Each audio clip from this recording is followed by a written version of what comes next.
Kakching District ki Manung Chanalaiba Wangu Gram Panchayat ki Ward number 3 Wangu Terada Yumda Yokpa Sashan Kaya Narak Payauna Siba Yaupatagi Longmi Singh Mi Pai Bapongnare Marilay Namba Veterinary Department na Atubada Meeting Changbina Naba Appeal Torakle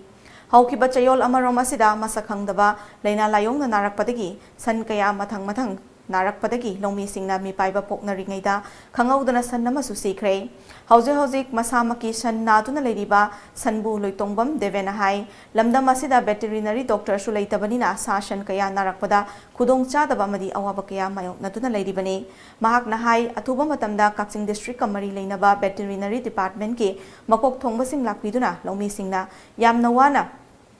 Imung manunggi Senmilonda Mating Oinanaba Loijariva Sansing Asi Kudong Tiba Kaya Asidagi Kananaba Honaba Palibalengak Amani Veterinary Department na Longmi Singh Awaba si Kokhan Biu Haiba Wafam Singh Phongtorake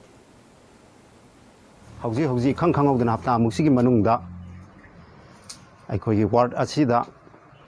Maruwaina Koyi Sahi Ani Dagina Hakum Pokpa Sanau Singh Ayamba Madi Sanbi Singh Layong Kangdaba Amana Yamna Tuna Naratuna Hauji si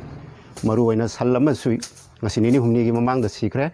Makata Nasu Sal Surchandra Amadi Aisa Makisu Hauji Mufam Sida Ladibasi Naduna Hauji Itol Paiba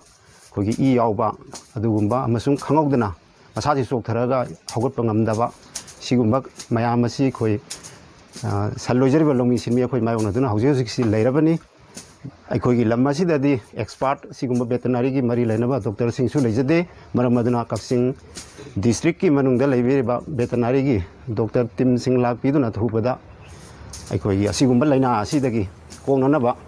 Thorang Singh Paikat Pirabadi Amadi Sarkar ki Maikadagi Sapsana Sigumba Thoranga Silokat Piragadi Sasal Lojari Longi Simia Koi the Yam Nungai